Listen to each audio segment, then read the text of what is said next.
Thank you so much, everybody, for being here. I am so excited to have Marie Manuchehri here. My name is Kara Goodwin, and I'm the host of the Meditation Conversation, the podcast to support your spiritual revolution. And we're broadcasting this live stream live for the Conscious Awakening Network. So welcome to those of you who have joined us on Zoom. I know we're going to have a lot more who keep coming in here as we go. I know we have people watching on YouTube as well, watching on the Conscious Awakening Network through Roku and Amazon Fire and so forth. So however you're watching this, and many of you are watching the recording in the future. What is the future like? I can't wait for you to tell me. So we'll get there soon enough. But thank you so much for watching the recording if that's what you're doing. And if you are watching the recording and you're like, wait a minute, I could have watched this live and I could have participated and asked Marie my own questions, then we have this going on at least once a month. Usually it's on a Tuesday. It's a little bit loosey-goosey based on people's availability. But typically this happens on a Tuesday and it's at noon Eastern, and you can see the whole list of future guests on karagoodwin.com and just go to live stream events and you just register and you'll get the link sent to you and you can be on here with us live too. So with that said, I want to thank Marie so much for being here. I'm going to read her bio here. I think everybody here already knows you, Marie, but Marie is a truly remarkable individual whose insights and wisdom have touched the lives of countless individuals around the globe. She's a gifted energy medicine practitioner, intuitive healer, and best-selling author. With over 2 decades of experience in the field of energy healing and spiritual growth, Marie brings a unique blend of compassion, intuition, and practical wisdom to her work. Through her work, she has empowered people to tap into their own innate healing abilities and embrace a life filled with vitality and purpose. So get ready to be inspired as we explore the transformative power of energy medicine and the profound impact it can have on our health, happiness, and overall well-being. So let me get Marie in here. Okay. Hold on just a second, everybody. Okay. We're I'm getting there. unmuted now. Oh, good. And you're unmuted. Yeah. Okay. Yeah. Awesome. Welcome, Marie. Thank you so much Thank you for being having here. me. Thank you so much. It's a pleasure to be here. Thank you so much. So I love your sort of origin story, if you will. Can you share with us how you first discovered your gift for energy medicine and intuitive healing and what led you to pursue this professionally? Yeah. Well, I really wasn't on a quest for energy medicine. I really knew nothing about it. I had become an oncology nurse, which was I loved it. I miss nursing every day still, and I left in 2000 is when I took a leave of absence and never returned. But I was raised very holistically. Like something's going on with my mother's health right now, and she will not go get tests. She's 87, so we go, okay, fine. Not that she could live till she's 127 potentially, because she doesn't even take any pharmaceuticals at all. So, Well, and didn't you say in your book, sorry to interrupt you, but yeah, that your doctor growing up was a chiropractor. Is that right? right. He was a chiropractor. So when we had a health issue, Yeah. my mom took us to the chiropractor. If we had something really serious going on, we would see a Chinese herbal medicine physician. Of course, if someone broke a bone, which there was 5 kids, I'm the oldest of 5. It did happen a few times. She would take us to the pediatrician and get the bone set. So she was responsible if it was something that a holistic practitioner couldn't do. But my family's very anti-modern medicine. So I was shocked that I was attracted to modern medicine. And I had an experience when I was pregnant with my first child. I had to go to we were living in Klamath Falls, Oregon, a really small town, and the OBGYN did not have a phlebotomist. So he couldn't draw our blood for the labs you need when you're pregnant. So I had to go into the hospital, Merrill West Hospital, where my oldest was born. And I was really nervous the night before, because of everything. It wasn't just my mom, my dad was very much anti-medicine as well, too. You would think that our family was, raised in some unique, hands-on healing community, but we weren't. Oh, So they were pioneers, though. yeah, I think they were. I think they were. And so I was so nervous the night before, like scared even, just because I'm going to walk in a hospital first time as an adult. And as I'm passing through this revolving door, I felt joy, immense joy. And I felt joy the entire time I was in the hospital, and the joy barometer kept, like, spiking and spiking. I would look at a wheelchair, and I would get happier. I would see a stethoscope, and I would get happier. When I saw the needle for them to draw my blood, I was ecstatic. And that joy stayed with me, and a couple of years later is when I decided to go to nursing school, started taking prerequisites. Anyway, long story short, I ended up on the oncology floor.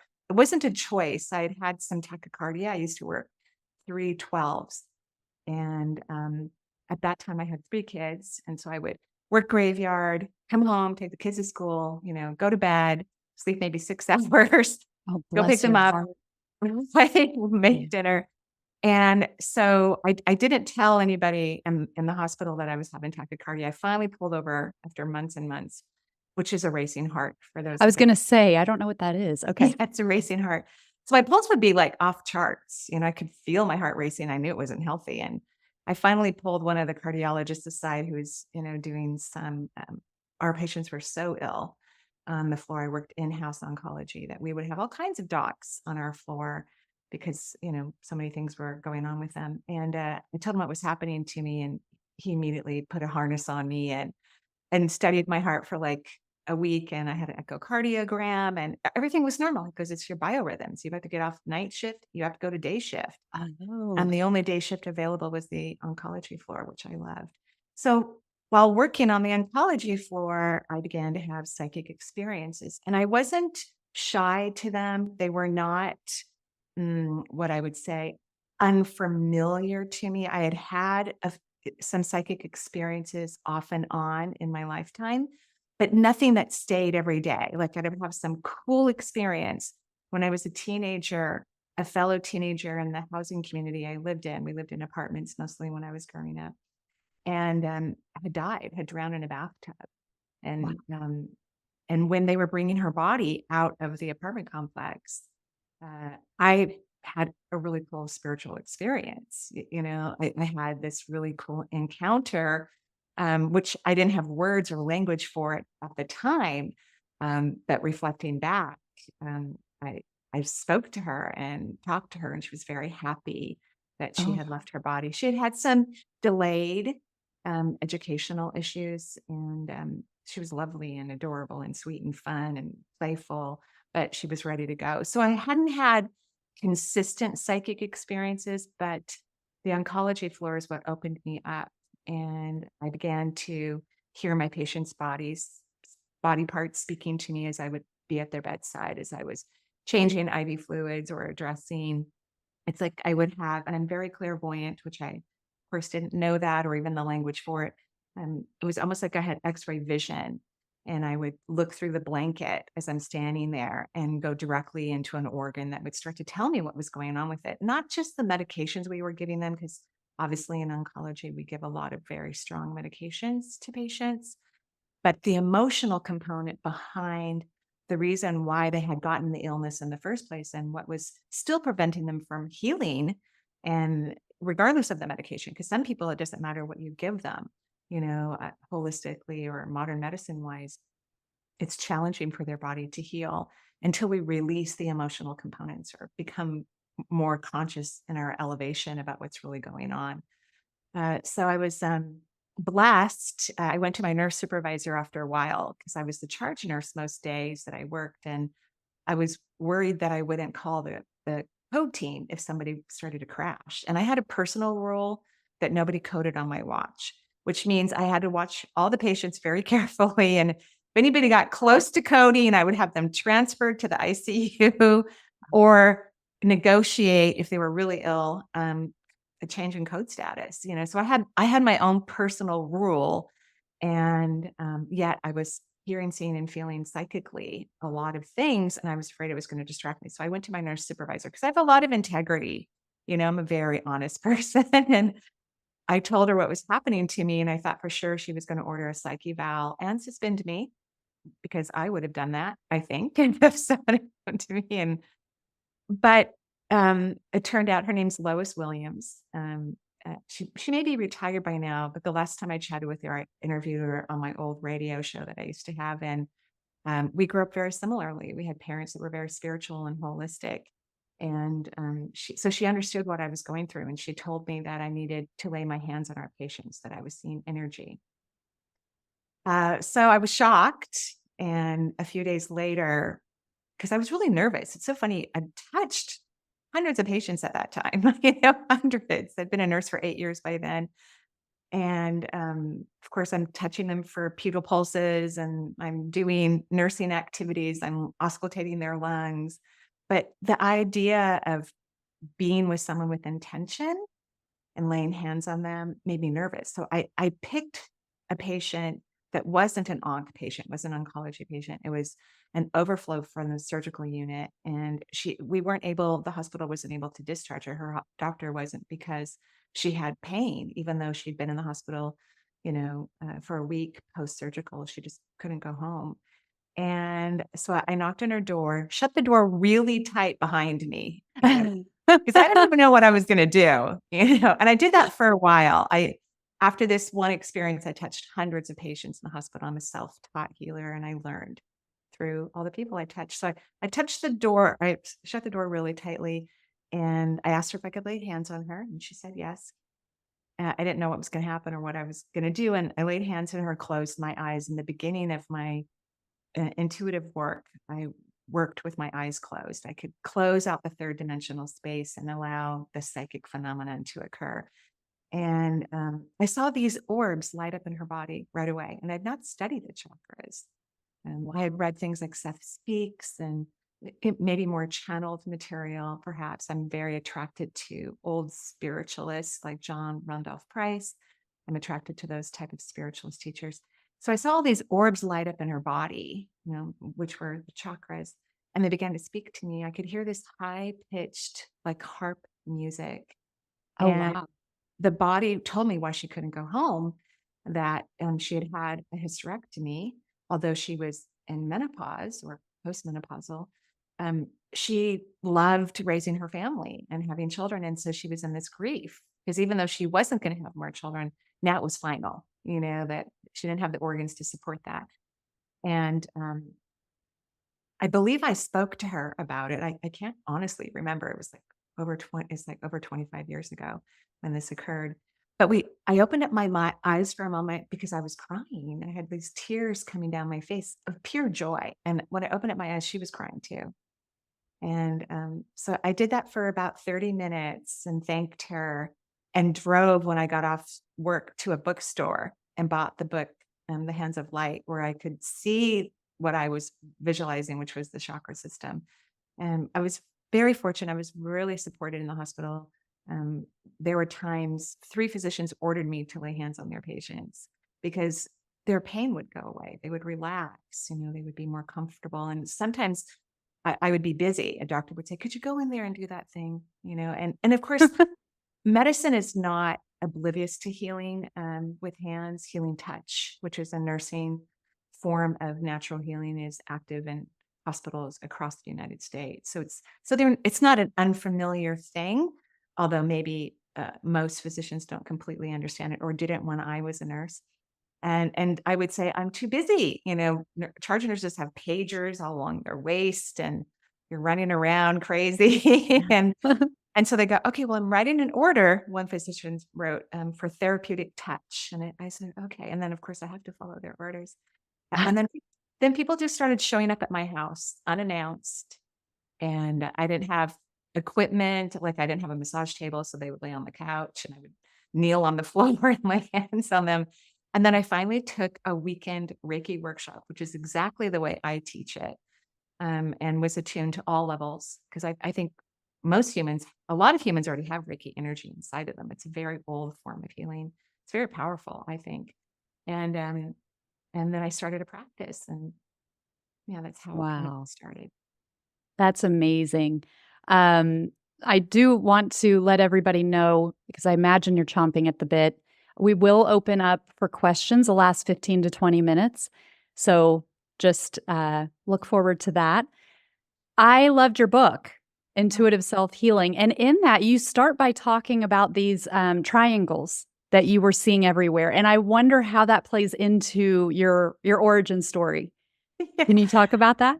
Sure, thank you. And it's funny, if I look for them now, I can still see them. Um, Really? yeah.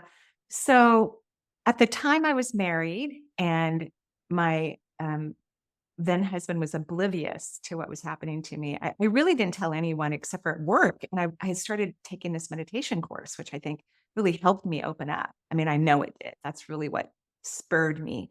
I had had this experience at work prior to this psychic opening where, because I thought nursing was going to be my entire career path. I loved it so much. But every time I got off the elevator right around this time, I could feel the energy drop. Again, I wouldn't put it in those terms, but I got the distinct feeling I needed to leave nursing. And I was shocked and sad about it. And had no idea what I was going to do. I'm a worker. I like to work, you know. I just am one of those people that enjoys work. So so I've been taking these meditation courses, and I asked the universe, I said, please, and really, and now I do it, thank you, because the universe doesn't do well with pleading. But I asked to be shown whatever would bring me passion again. And I didn't care what it was. I had asked for, I didn't care if I was going to sell green tea on the I-90 corridor, which is a highway close to me. I just wanted to be back in that passion. And I was getting the message that nursing was not it anymore. And one morning when I was waking up, I started to hear this hum, like almost like the sound of bees, if you will. And I didn't know what it was. It didn't feel like it was in the walls. I hadn't opened my eyes yet. And as I began to wake up, I saw these golden pyramids floating around me, about, I think, about an inch high in height, maybe a full inch in diameter, maybe two. I can't remember exactly. And there would be hundreds of them just vibrating and humming all around me. And I would see them all day long. I would just get add-ons of psychic experiences. And when I would fall asleep at night, I would wonder if the golden pyramids were still going to be there. And luckily, every time I would, awaken in the morning, there they were again. Eventually, they started to fade, like after a year or so. They started to fade because I think there was just so much psychic information or multisensory experiencing happening. I didn't have the bandwidth for everything. But every time someone brings it up, I just kind of stare into my aura, and there they are. I found out later what they meant. So years later, when I had a massage table in the office now, well, I'm in a different house, but now I don't have a massage table because I do everything online. Oh, wow. Yeah, I don't see people in person any longer.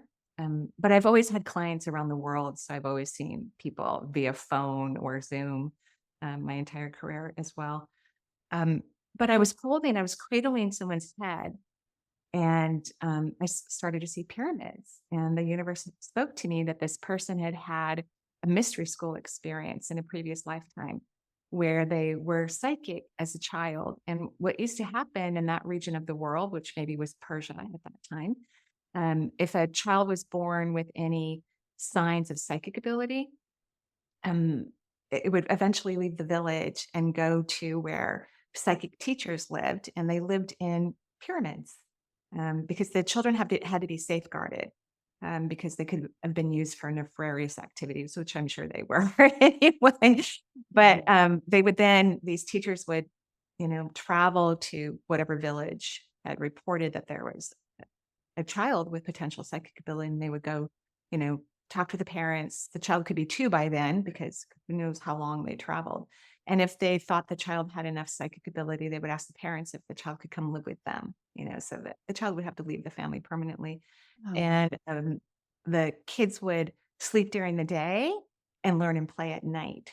for their keeping. And then once these children were educated, they would either stay in the school for education, to be a teacher, or they would go off, maybe sold to a king or some sort of government, or because seers were considered normal in that time period. It was normal to have a seer. So Yeah. that's really interesting if you place that next to your story about like your nighttime nursing, like how you were in the night shift and these abilities began awakening, this clairvoyance, and you got it through another client, but it was like it's a mirror. It's such a mirror with your own. That's hmm. And then you're seeing pyramids. Are you okay? But it's related to somebody else. Don't worry. It's Yeah, I think when people, because everyone's psychic, in my opinion. Everyone is intuitive. Everyone is blessed with this gift. It's not just a few of us on the planet. Everyone is meant to use their psychic ability for themselves, first and foremost. And then some people want to do it professionally. But yeah, I think the challenge is always to use it for your own psychic ability, which takes a little bit more time. So I probably didn't even ask the question about what are these um, pyramids about, because part of when you have a lot of psychic impressions, you don't spend a lot of time asking why. You Mm. just take the information and move forward. You take the information, you move forward, you align with it, you dance with it. You have really cool experiences when I'm helping clients or students, because I teach a lot now. I love, love, love to teach. I only see 6 clients a week. Now, I used to see 25 back in the day. Oh, wow.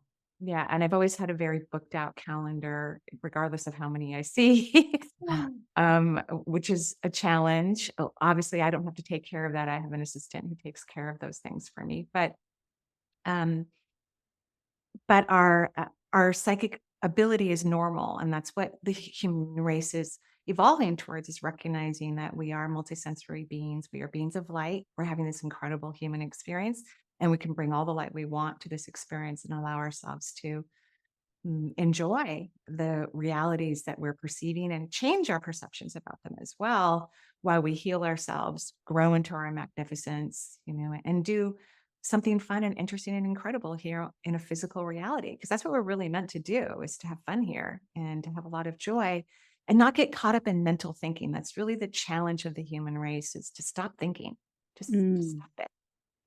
Unless for logic, like you and I had to make sure we got online at the right time, that we have our lighting, that it was working. And we do have needs for our logical brain, but humans try to use their brain for everything. And the third eye needs quiet. The Mm. brain needs to be quiet so that the third eye can work. I love that.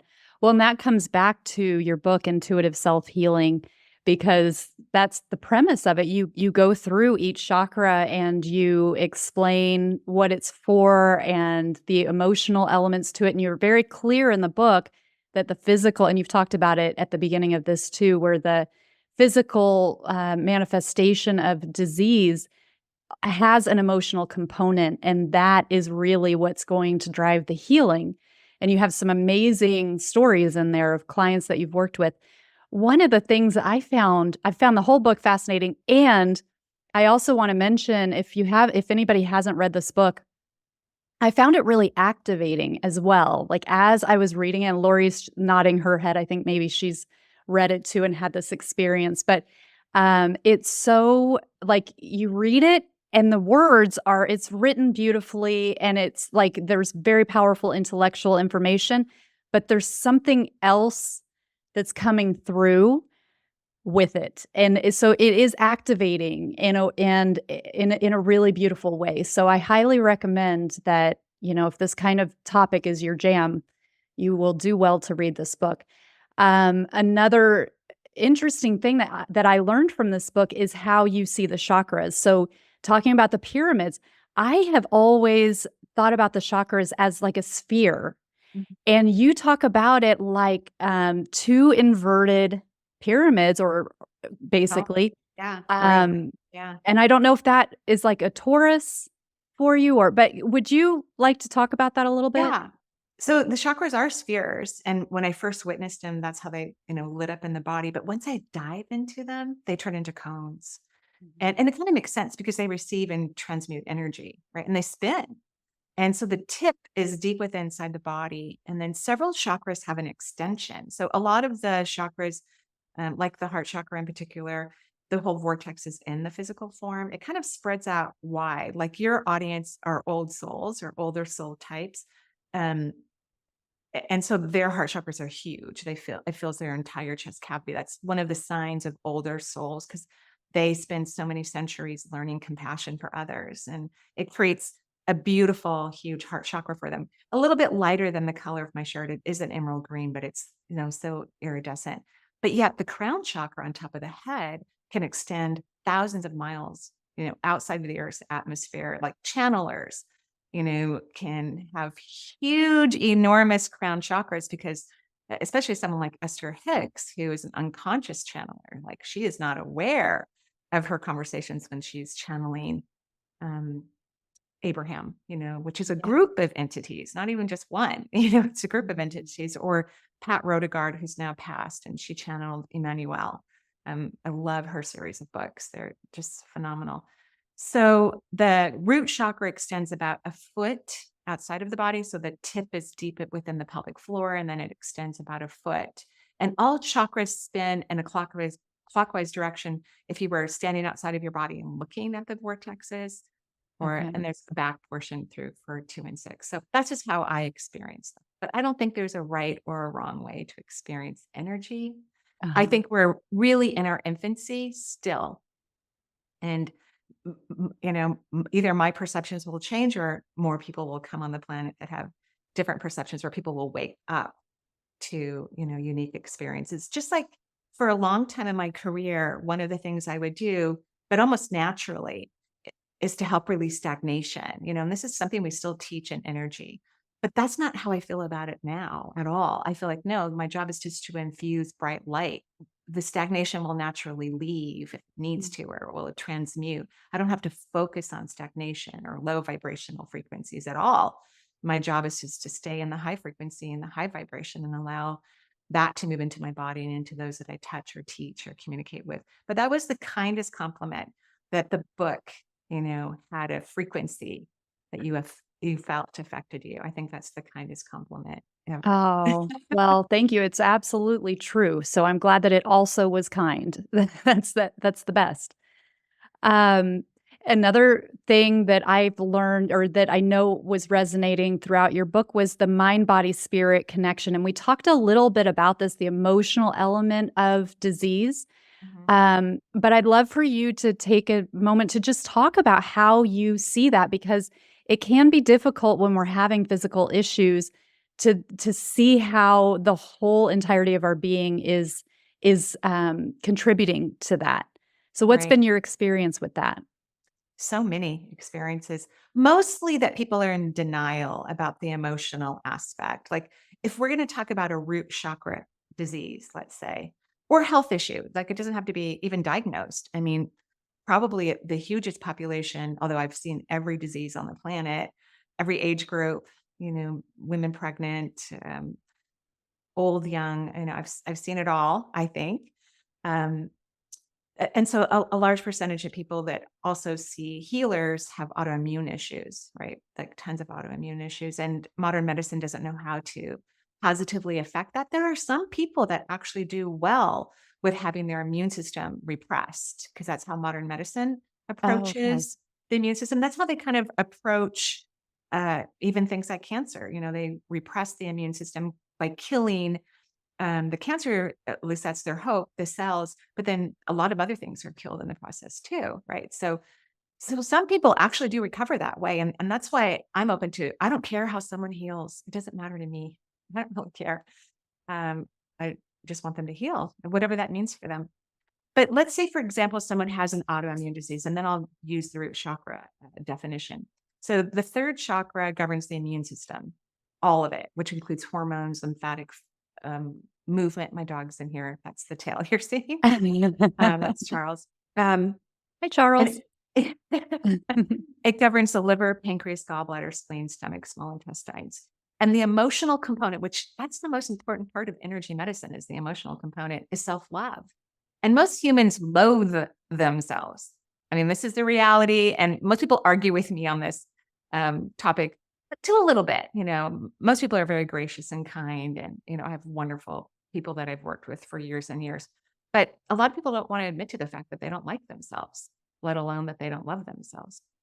And so um, if someone has an autoimmune issue or they're having a hard time healing, even over something that's maybe not systemic or challenging, they have to fall in love with themselves, literally. And so holding hands with a client and helping them to fall in love with themselves and reminding them of what that looks like and sharing that experience with them and being able to measure their energy. That's a big part of my work as I speak and I'm watching what's happening to the client. I'm measuring their subatomic particles. I'm noticing what's affecting them and what isn't, and what's turning them on, and where the vibration isn't high enough. So self-love, if everyone just fell in love with them, we probably wouldn't even need energy medicine or modern medicine. If people really authentically loved themselves, I'm sure that we would be more like, Star Trek, and you just walk through a beam and they diagnose and you take some little thing, you know. And is that because that invokes so much like life force through the solar plexus, or how do you why is it so important? Well, it's the emotional component of that vortex. So that vortex is balanced when someone loves themselves, right? That chakra changes into its highest frequency when someone loves themselves. And even if we just loved ourselves 10% more, doesn't even have to be that you love yourself at 80% or something like that, but just 10% more. Someone who has, let's say, an autoimmune issue, they could start to heal from whatever they're doing. They might even then get great ideas on how they could expand their healings. So when consciousness starts to shift, everything becomes possible. Anything becomes possible. Sometimes I take a pro bono client for like a year, and it's usually someone who has a terminal illness, um, uh, for all kinds of reasons, And one year I took a person who had pancreatic cancer, which is really difficult to heal from in the current belief system of consciousness. Everything's about consciousness. So once we get to a tipping point where humans change their belief system about something, then we have a completely different reality. But currently, pancreatic cancer has an extremely high mortality rate. So I took her on as a client, and she had this I won't be able to tell the story because it's so personal, but she had this crazy wacky thing happening in her life that was around one of her children, and she felt enormously guilty about it and responsible and hated herself for it. And it's a type of situation where there's probably not going to be a shift, like it's just such a mess. And it's hard to love yourself under those circumstances, right? Well, she managed to love herself enough that she's now traveling the world and has been. Oh my god. So she did use modern medicine as well. That was her decision and her choice. I always support all of my clients' choices. I am a fan of holistic medicine, but again, I don't care how people heal. And so I supported her during that process. And it's very rare that it doesn't matter what kind of medicine people have used for pancreatic cancer for someone to heal. So in that case, because pancreatic disease is a disease that has multiple chakras involved. I mean, the pancreas is governed by the third chakra. Um, and of course, the third chakra is about self-love, but at least in her case, there were other aspects as well. So if we were to look at the root chakra, which governs all the bones in the body and all the blood in the body, it's about feeling. So when you get to these emotional components, you actually have to feel them. Like you have to feel self-love. Self-love is not a thought, it's an experience. You have to feel love for yourself. So you have to kind of think about people that you do love or things that you love, and you have to mimic that same emotion in your body for yourself. That's what the emotional component about the chakras really mean. And the first chakra is about feeling nurtured, loved, and safe. That you have a family of some sort, which could be trees. Doesn't have to be your family of origin, but there has to be some community that you connect to and you belong to. It could be the spirit realm. It doesn't matter. I mean, some people are lucky and blessed and have wonderful families of origin, but that's not the norm currently Mm. right now in the world. A lot of people don't have those feelings. So one of the things I've taught my clients is to create um, a new childhood, new parents, different house, to find out what they really wanted in their childhood that they didn't get, like 5 things, and have these new parents, which could look like orbs of light, or they could look like some family friends that you loved and wished you had been a part of their family, and in a completely different house, and start to have these emotions of a child that felt unconditionally loved and cherished and adored, and where when issues came, they were resolved with kindness and respect. And yeah, so that's kind of what I mean by that. Yeah, that's so fascinating and that completely makes sense. I love that. Um, I we will be opening this up in just a couple of minutes for questions. I know we're already like I'm getting shocked. toward that time. I know. But before we do that, you've talked about how you love to teach Yeah, and how you still see some clients. I do. Tell us about how you work with people if people want to know more, how they can dive into your world. Okay. Thank you. That's lovely. So currently my calendar's not open, just FYI, because I'm booked out to the end of 2026 for personal Wow. sessions. Yeah, I always book pretty far, but I will open it up at the end of this year. So just FYI on that thing. We do have a cancellation list. People can put their names on there. And that's 2 things I really focus on for a cancellation list is a serious health issue or significant loss, because I'm also a medium, which I had my very first medium experience in the hospital, of course. Oh, So I'm a practicing medium. I talk to departed loved ones every single day, mm, personally and professionally, but wow. mostly professionally. And then so I teach classes on my platform. I also am a faculty member for the Shift Network. And so I teach on both platforms. I think we just released all my fall and winter classes. I don't teach in the summer. I usually do an international retreat in the summer, but this year I'm not. I'm doing a retreat for myself because I haven't written in a while. So I'm doing a writing program, and I'm going to Yay. go to Hawaii and do some in-person writing with our writing group. But I'm planning to teach in Ireland next year. I usually take about 35 people and teach a topic. So I teach 12-week coaching programs, like on psychic ability, energy healing, mediumship, vibration, because it's important for people to know how to move energy inside their own body. And then I teach 8-week programs, which I have an unlimited amount of um, participants.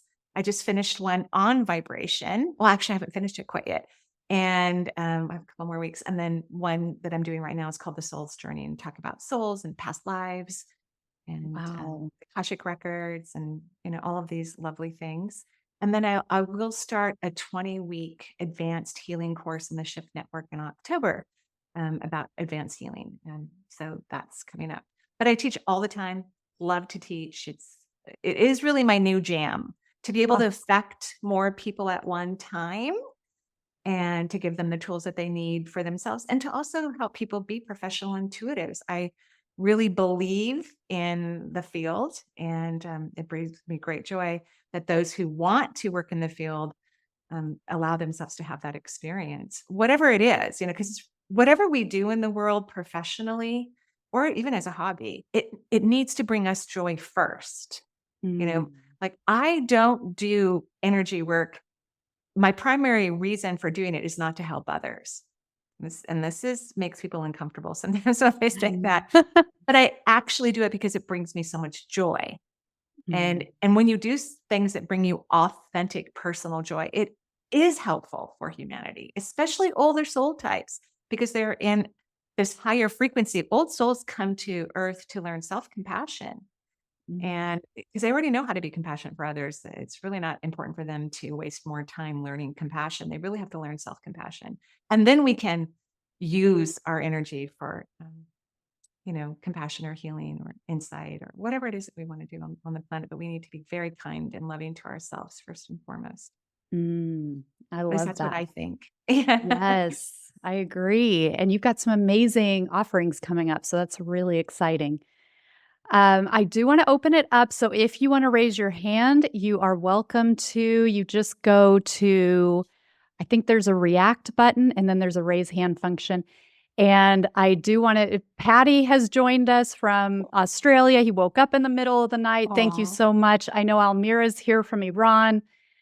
We have all kinds of friends here that I'm so happy to see. So thank you so much, everybody, for joining us.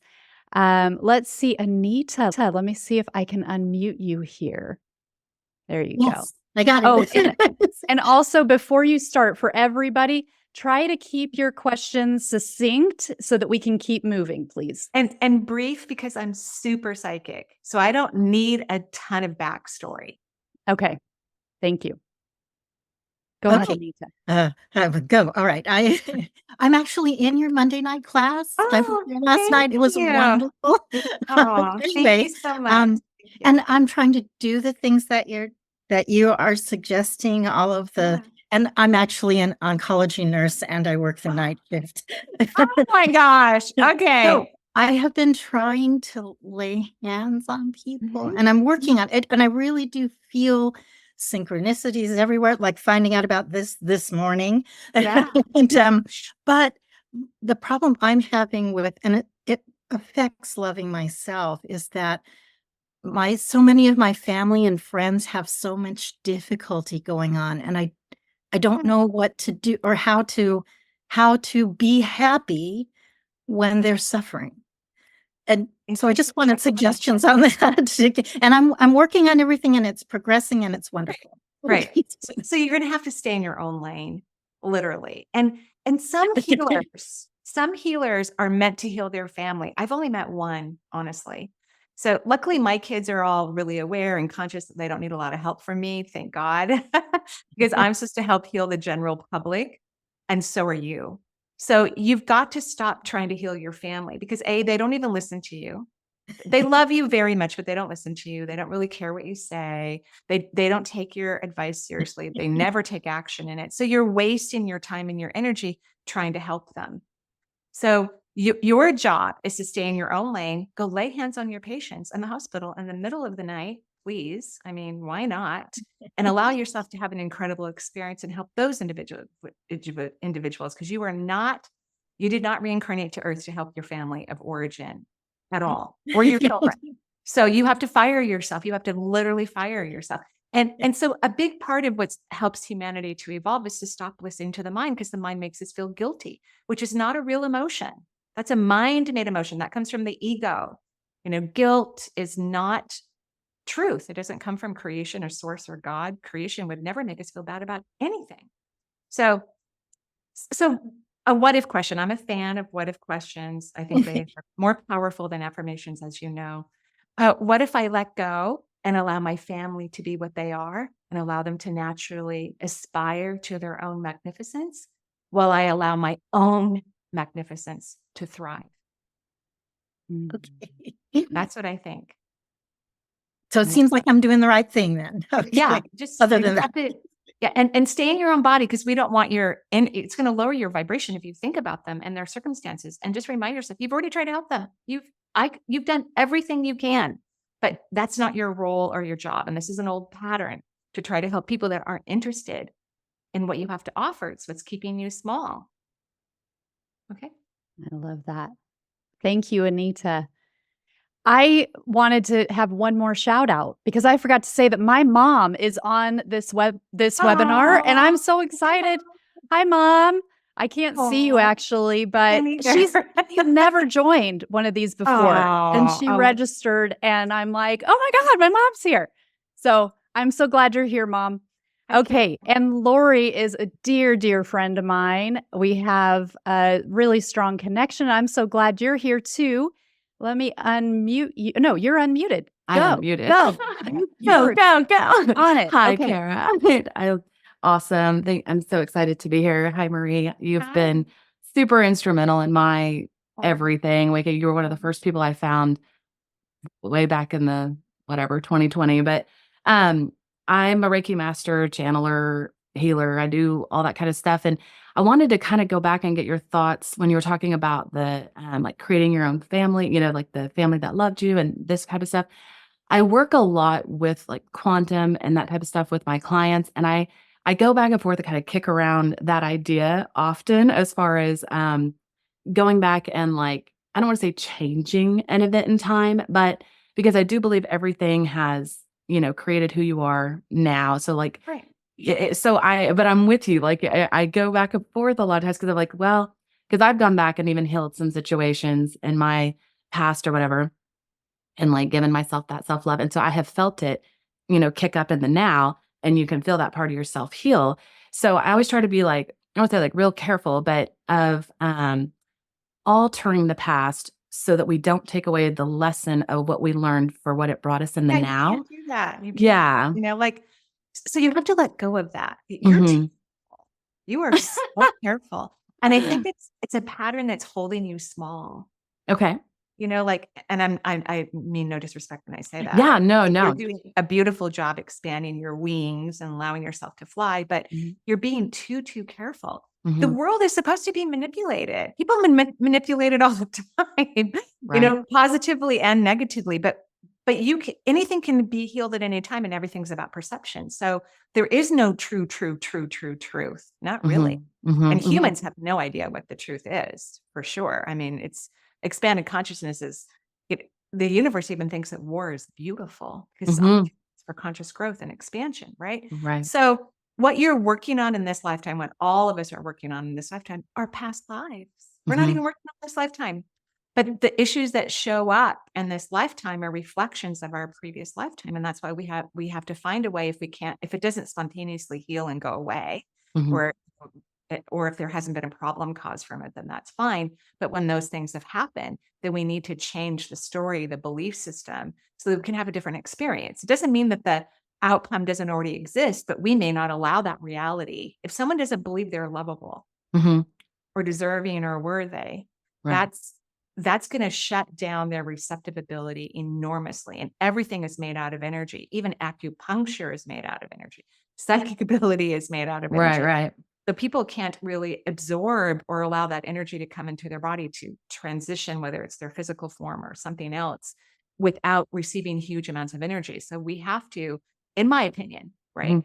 Right. find a way to bless certain moments of our life that we feel blocked by or wounded by. Even if we're not really healing this lifetime, we're healing the past. Right. Right. There's like a roadmap of whatever our belief system is that's guiding us to have new perceptions. So I think you need to let go of that. I don't it's so adorable. All of a sudden the universe has shown me a flash of people who and there are still people like this. I don't know them, but people who are so careful even with energy work, like only do it a certain way, or Mhm. they're afraid they're going to create harm if they do the symbol wrong, or they can never touch this, part of that's not true, Oh, right. Right. Right. Yeah. Yeah. Yeah. Yeah. Mhm. right? And you have Yep. beautiful energy. I think you just need to let it fly and No. let yourself be guided. Okay. There's no Yeah. rules. And everyone's different and every situation is different. Even when I have 5 clients with the same health issue, they all have a different way that they've patterned it in their body, and they have their own unique belief system that's supporting it in their Right. body, right? Right. Does that help? No, that helps. Yeah, that's where because I agree. I think it's more about just sending the love, I guess, to that trauma situation. I don't think so. How Oh, about rather we than just like, don't even how about there is no trauma? okay. I mean, I I'm just saying I that, but just it's like clients whenever they're coming and that's yeah, the whole I don't like, let's let it go or whatever. And it's like, so here's one of the well, fun things to do. The first thing I do when I get online with a client, because I go in cold, like I don't know why right. they made an appointment because I'm a better cold psychic, right? Mhm. So my mind doesn't get involved. I immediately assess what they're really feeling. Most people have no idea what they're feeling. Right. Zero. Right. So I assess what they're really feeling, and that's how I run the healing session. And so even as they're complaining to me, and they have every right to, and I will, you know, listen, but I'm not following any of that. I'm Right. following what they're really feeling. That's where the healing comes from. Right. Right. So you don't have to take care of them. It's okay. Well, At least that's what I think. That's good. Thank you, Marie. I appreciate You're it. welcome, of course. Love it. And thank you so much for color coordinating. That was really thoughtful of you guys. Okay, thank you, Lori. All right, we've got Michelle up. Let me spotlight you, and you're muted. You're unmuted. Go ahead. Hey, hi Marie. Hi, great love to your see you again. kitchen. Oh, So thank you. Yes. Thank you. yeah, Thank it's really cute. you. I've taken one of your classes. I watched Thank you. you. Oh, I love it. I learned so much from you. Thank And you. your first question, boy, I resonated with your answer. So I guess at this point, if you live in a world where you've had a huge life shift, which I have, um, and the rest of your world, your family, your closest family really is not going the direction you're going, how do you muster the courage to follow whatever the guidance is from within that you're just learning to understand anyway? It's a process, but how do you know which direction you're going? Like, how could you help guide me? Well, I mean, I personally don't care what anybody else does, in my family, and I don't care what they think about me. I don't care what anyone thinks about me, honestly. I want to be my most authentic self. I want to be at the highest level of my consciousness. So I don't care. So what that means is you have to stop listening to your brain. Like you've already gotten guidance, you already have an awareness, you already have a path, so to speak. It's already beginning to unfold for you. But then you go back to your brain and your brain goes, "Ba, ba, ba, ba, ba, ba, ba, ba, ba, ba, ba," and you go, and you stop and you freeze and you lower your vibration. And then the path looks like it disappeared. And so that's the part is, again, I can't emphasize enough that if humans can stop listening to their mind, unless it's logical, unless there's something logical, like when I order groceries, because I usually don't go to the store anymore. The pandemic made me very spoiled. Do Instacart all the time now, but I have to logically look at my fridge and how long I'm going to be in town before I order food, right? So if you could shut off your brain for everything else, you're giving your brain power. And it's beautiful. The brain's beautiful, but it doesn't have the power that humans think it does. If it did, we wouldn't have the earth that we have, although earth was created to be exactly the way it is. But as soon as we stop thinking and analyzing and processing everything under the sun collectively, which could be, who knows how many hundreds of years from now, the earth itself is going to leave the structure that it's in. It's not going to be in the galaxy that it's in. It's going to move up to a different frequency and a different vibration. We're going to have a completely different experience. Ultimately, the planet will probably dissipate, and it won't even be in as a choice or an option, since it was created for conflict, if you will, and contraction, light and dark, so we can get clarity. You have to stop listening to your brain. So when it comes up, I want you to be very self-loving. I want you to say, "Michelle, I love you, honey. You are incredible. I'm so proud of you. I'm excited about your consciousness. And I'm so happy that you are noticing the path and you're staying focused on the path." I think that's a big part of self-love is internal dialogue, Sure. right? And notice how Michelle's energy has already changed. Yeah, no, it's need a little encouragement. Yeah, I'm excited for you. Thank Great. you. Love it. I love it. Thank you so much, Michelle. We've got Shelly here. This might be the last one. We'll see how we get on, but I know we have a hard stop here at the top of the hour. So, I'll Shelly. go over a little bit if you want. Oh, you can? Okay, I great. will, a little bit. I will. Okay, a little bit. Because we have Let's some see how- people from far away too, that's nice. Okay. Yeah. Oh, thank you so much. You're Okay, welcome. I'm going to get out of here. Go ahead, Shelly. Thank you so much.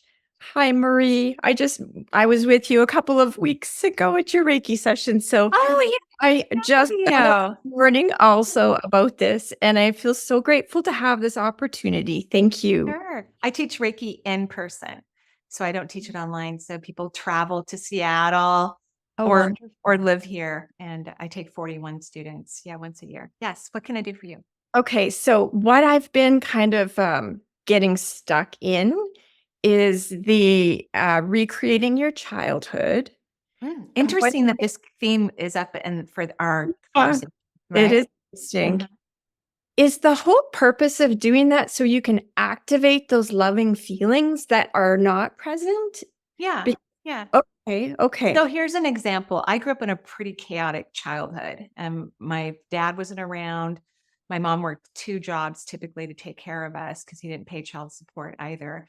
And I was 7 when they divorced, and I'm the oldest. So we were really, really young. So it was kind of cuckoo for Cocoa Puffs. So I've created different family scenarios. I learned this when I was 40. My guides taught me this, but I don't think I'm the original thinker of this. I think it's something that's been around for a while. And so I recently created one for my teen years, which I had never created before. And I chose this family that I loved that occasionally would invite our crazy family over for dinner. And so they're my parents, and I'm the only kid. And I have this cool bedroom loft, and they paid for my college and just took care of me and just spoiled me rotten. So part of creating these new families, because we're just changing our perceptions within ourselves, so our whole selves can come forward and we don't operate from old stories, right? Is you have to first think about what did you need in your childhood, and I like to start with 5 things. If you could be healing young child times, or you can pick different times. You don't have to do the whole thing at once. Okay. So it's really about five things that you wish had been different, not what was wrong, because we could talk about that till the cows come home, and then we go into victim consciousness, because we all really do land in the right family, I believe. I mean, even though my family was wacky, I had a lot of freedom to have my own beliefs, and that is a blessing for who I am and what I do. So I hope that answered your question. Thank you. Thank you. Yes. Beautiful. Thank you so much, Shelley. I'm so happy you're here.